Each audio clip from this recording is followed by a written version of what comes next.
শ্ৰদ্ধাৰ কৃষক ৰাইজ, আপোনালোকৰ জ্ঞাতাৰ্থে জনোৱা হয় যে প্ৰধানমন্ত্ৰী ফচল বীমা যোজনাৰ অধীনত জিলা কৃষি বিভাগৰ উদ্যোগত ইতিমধ্যে শালি ধানৰ খেতিৰ বীমাকৰণ প্ৰক্ৰিয়া চলি আছে। যিকোনো দুৰ্বিষহ পৰিস্থিতিৰ সময়ত সকাহ পাবলৈ সৰ্বোচ্চ 1 হেক্টৰ মাটিত মাত্ৰ 100 টকা প্ৰিমিয়ামৰ দ্বাৰা আপোনাৰ শালি ধানৰ খেতিডৰাৰ বীমাকৰণ আজিয়ে নিশ্চিত কৰিবলৈ জিলা কৃষি বিভাগৰ তৰফৰ পৰা আহ্বান জনোৱা হ'ল।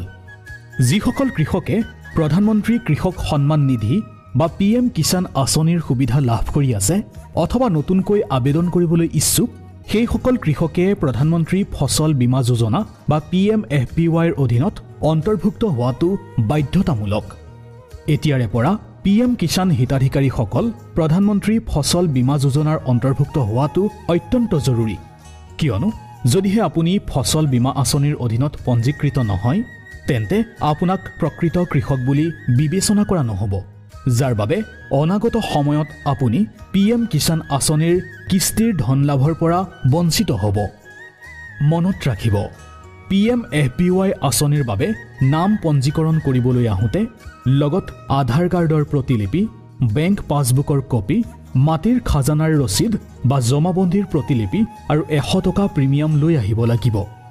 সবিশেষ জানিবলৈ জিলা কৃষি বিষয়াৰ কাৰ্যালয়, কৃষি সম্প্ৰসাৰণ সহায়ক, নিকটৱৰ্তী CSC, কৃষক উৎপাদক কোম্পানী অথবা এগ্ৰিকালচাৰ ইঞ্চুৰেঞ্চ কোম্পানীৰ বিষয়ববীয়াসকলৰ সৈতে আজিয়েই যোগাযোগ কৰক।